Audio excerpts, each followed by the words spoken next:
بسم الله الرحمن الرحيم waxaan u mahadnaqayaa Allah subhanahu wa ta'ala oo maanta na gaarsiiyay guushan taariikhiga ah iyo mira dhalka halgankii dheeraa ee dadka iyo dawladda Soomaaliyeed ay u galeen xaqiijinta kiiskii sharciga ee lagaga hortagay damaca hoggaanka Kenya ay ku doonayeen inay ku sheegtaan qayb ka mid ah badda Soomaaliyeed wuxuu ahaa halgan cadaaladeed oo ku astaysan aragti fog aqoon durugsan dhiiranaan wadaniyad ilaalinta ammaanada ummadda iyo difaaca dalka iyo dadka waxaa guuleystay xaqa waxaa guuleystay sareynta sharciga guushan waxaa leh shacabka Soomaaliyeed oo mar walbaba garab iyo gaashaan u ahaa madaxdooda iyo dawladda ay doorteen mar walba oo ay shacabku ku midoobaan wadaniyadda una midoobaan difaaca dhulkooda waa kan maanta oo kala ah oo aan ku joogno guul noo soo wada hoyatay waxaan u mahadcelinayaa maxkamadda cadaaladda adduunka oo u hiilisay sareynta sharciga xukunkani waa astaan aad u qurux badan oo markhaati ka ah hufnaanta iyo daahfurnaanta maxkamadda ICJ waxaa bogaadin mudan baarlamaankii sideedaad ee qaatay go'aankii aadka u qaraaraa ee taariikhiga ahaa kaasoo saldhig u ahaa guusha aynu maanta haysanno kadib markii ay laaleen heshiiskiis afgaradka ahaa ee Kenya ay mar walba ku andacoonaysay iyagoo meel mariyay qaraar ay ugu magac dareen dhaxal dhowr waxaa xusid mudan doorkii sharafka lahaa ee uu qaatay madaxweynihii hore ee dalka walaalkay Xasan Sheekh Maxamuud oo bilaabay geedi socodkii cadaaladeed ee lagu difaacay badda Soomaaliyeed ee ay sheegatay Kenya sidoo kale waxaan ammaanayaa ama aan ammaan u hayaa iyo bogaadin iyo sharafba mudan qareenadii iyo khubradii Soomaaliyeed ee u istaagay difaaca baddeena oo ay ugu horeeyaan abukaat Muna Sharmaan iyo Allah u naxariistay injineer Maxamed Umar Saalixi oo aad iyo aad uga haminayay ama hamigiisu ahaa inuu goobjoog ka ahaado ama u ahaado miraha dadaalkii uu galiyay kiiskan waxaan idin xaqiijinayaa in shakhsiyaadkan aan xusnay ay baal dahaba ka galeen taariikhda dalkeena ayna tusaale nool u yihiin jiilasha soo socda ayagoo ku sifoobay difaaca danaha qarankooda dadka iyo dawladda Soomaaliyeed marnaba ma ilaawi doonaan xilkasnimadooda iyo hufnaanta ay muujiyeen qariiqanadii iyo khubradii dhanka sharciga ee shirkadda Foley Hogg gaar ahaan qareenadii kala ahaa Paul Richler Professor Philippi Sanders Professor Alain Pellet Alina Marino iyo ugu dambeyn Edward Craven oo dawladda federaalka Soomaaliya u wakiilatay matalaadda iyo jeedinta sharciyeed ee dacwadeena waxaa iyana mahadnaq mudan guddiga dawladda federaalka Soomaaliya ee har iyo habeenba u taagnaa la socodka maamulka iyo isku xirka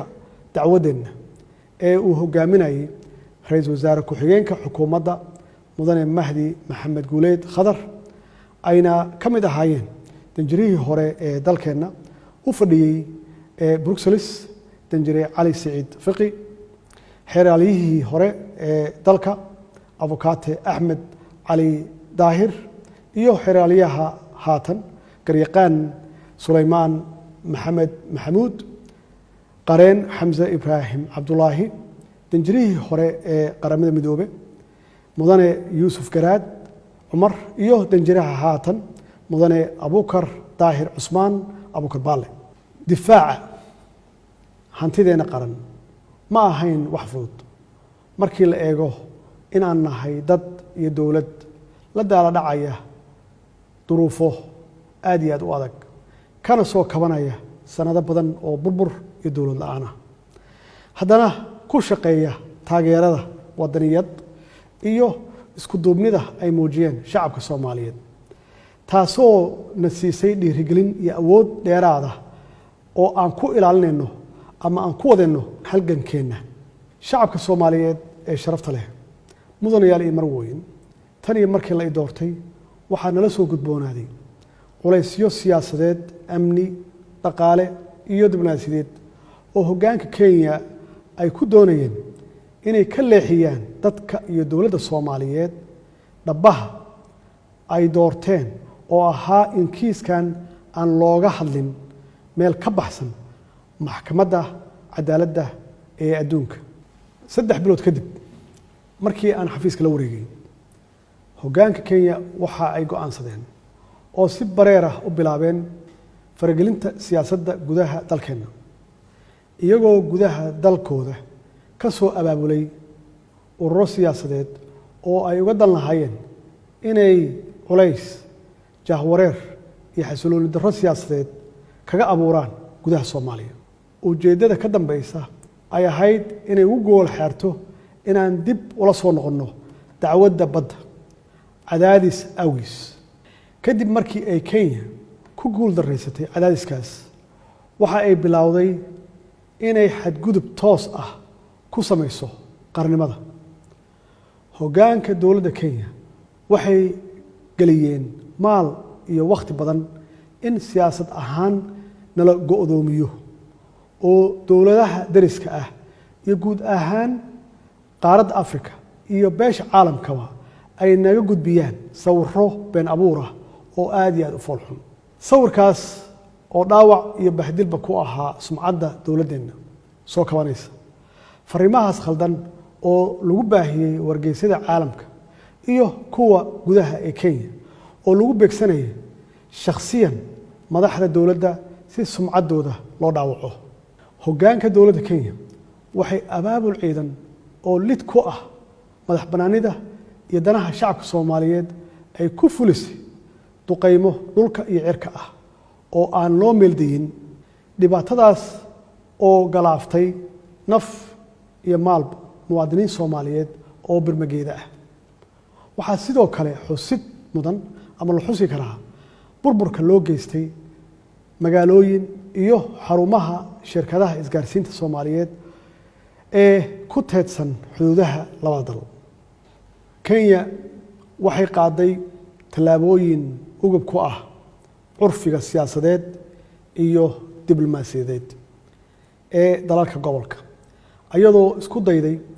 in la curyaamiyo dhaqaalaha dalkeena kadib markii ay olole xooggan ka bilowday xarunta qaramada midoobay kaasi ujeedkiisu ahaa in Soomaaliya lagu soo rogo qaraarka tirsigiisu yahay 1267 oo ay Kenya uga dan lahayd inay ku xayirto kulana wareegto hantida ganacsada Soomaaliyeed iyadoo lagu suntayo argagixisnimo xukuumadda Kenya waxay qaaday jid kasta oo ay ku carqaladeynayso habsami u socodka dacwadda badda isla markaasna ay ku doonayso in qol mugdi ah loogu xalaaleeyo baddeena iyadoo ka dhex bilowday ururada heer gobol heer qaaradeed iyo heer caalami ah hagardaamooyin lagaga been sheegayo dowladnimada Soomaaliyeed iyo halgankii xaqa ahaa ee aynu ugu jirnay difaaca baddeena annagoo u marayna dhabaha cadaaladda iyo xaqsoorka ee ay dunidoo dhan ku midaysan tahay kadib markii aan ka dhagaadegnay cadaadiskaas caalamiga ah wuxuu hoggaanka Kenya bilaabay inuu toos u fargeliyo qaar ka mid ah dowlad goboleedyada dalka iyagoo afduubtay hanaanka doorashada Jubbaland arrinkaas oo ay ka biyadiideen ama ay ka gilgisheen guud ahaan shacabka Soomaaliyeed gaar ahaan waxgaradka aqoon-yahanka iyo siyaasiyiinta deegaankaas waxaanu garowsanay in tallaabooyinkaas guraacan ee ka dhanka ah madax banaanida Soomaaliya ay u qaateen madaxda Kenya si madaxda Soomaaliyeed ay u fuliyaan danahooda iyo damacooda ku wajahan boobka badda Soomaaliyeed iyaga oo marar badan si aan kabasho lahayn noogu xaqiijiyey inay si buuxda noogala shaqayn doonaan ama noogala shaqaynayaan hagaajinta xiriirka wada shaqaynta ee ka dhaxeeya dowladda federaalka iyo dowlad goboleedka Jubbaland haddii aan ka tanaasulno dacwada badda. shacabka Soomaaliyeed ee sharafta leh, mudanayaal iyo marweyn, waxaan u dhaaranay inaan ilaalino ammaanada aan u qaadnay shacabka Soomaaliyeed. damiirkeenana marnaba nama siinayo inaan dhaxalka jiilasha soo socda ku bedelano dana shakhsi ah ama dana siyaasadeed ama mid dhaqaale iyo mid kursi oo madaxleedkiisa uu kooban yahay. waxaanu door bidnay inaan marnaba aynan qaadan gunnimo dharag leh, aanu ka dooranno gobonimo gaajo leh. tallaabo kasta oo aan qaadnay iyo go'aan kasta oo aan gaarnay waxaa halbeeg u ahaa ilaalinta qabka Soomaaliyeed, qaranimada Soomaaliyeed, midnimada Soomaaliyeed iyo sharafka dadka iyo dalka Soomaaliyeed. shacabka Soomaaliyeed ee sharafta leh, waxaa maragma doonta ah in cadaadiska iyo fargelinta qaawan ee hoggaanka Kenya aysan ku koobnayn dowlad goboleedyada dalka oo kaliya, balse waxa ay marar badan si bareer ah isugu dayeen inay khilaafaad ka dhex abuuraan hoggaanka dalka. dowladda federaalka Soomaaliya iyadoo ixtiraamaysa shuruucda iyo heshiisyada caalamiga ah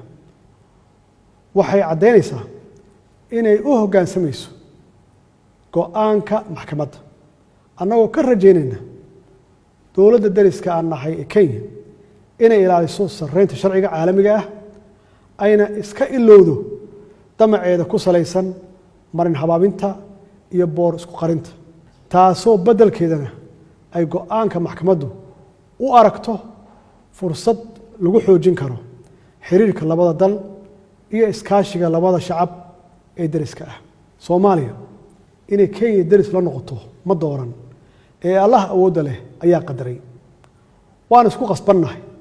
inaan nabad iyo daris wanaag ku wada noolaanno. Soomaaliya taas ayay ku taamaysay, weligeedna ka go'nayd, haddana soo dhaweynaysaa. shacabka Kenya waa shacab wanaagsan oo nabad jecel. waxaan rajaynaynaa hoggaankooda inay mudnaanta siiyaan sidii gobolku u noqon lahaa meel nabdoon oo barwaaqo ah, shucuubtiisuna ay si wada jir ah u baadigoobaan mustaqbal wanaagsan iyo barwaaqo sooran loo dhan yahay. maadaama maxkamadda cadaaladda adduunka ay go'aan meel mar ah ka soo saartay qadiyaddii xudunta u ahayd khilaafka labada dal, waxay dowladda federaalka Soomaaliya ay xoojinaysaa ama adkeynaysaa nabad ku wada noolaanshaha iyo wax wada qabsiga labada dal iyo labada dad, iyadoo meel looga soo wada jeesan karo ama looga soo wada jeesanayo argagixisada duulaanka ku ah xasiloonida iyo amniga gobolka. shacabka Soomaaliyeed ee sharafta leh, mudanayaal iyo marwooyin, waxaan uga mahadcelinayaa dhammaan dadka Soomaaliyeed sidii geesinimada iyo hagar la'aanta lahayd ay u garab istaageen dowladdooda muddadii ay socotay dacwadu, iyagoo aan u kala harin difaaca qadiyaddan. guushani ma aha mid u soo hoyatay cid gaar ah, mana kala laha muxaafid iyo mucaarad, mana aha libin ay leeyihiin shakhsiyaad kooban, balse waa guul ka dhaxaysa dhammaan ummadda Soomaaliyeed meel kasta ay joogaan. waana guul dhaxal reeb u noqon doonta jiilka soo socda. waxaan rabaa inaan fursaddan qaaliga aan uga faa'iidaysto inaan ku dhiirigeliyo siyaasiyiinta walaalaheenna ah inay muujiyaan midnimo, isku duubni iyo in si wada jir ah looga shaqeeyo ilaalinta danaha guud ee qarankeena leeyahay, annaga oo meel iska dhigayna danaha shakhsiga ah iyo aragtiyada kala duwan ee aan ka leenahay siyaasadda. Soomaaliya ha guulaysato, Soomaaliya ha waarto, wabilaahi tawfiiq.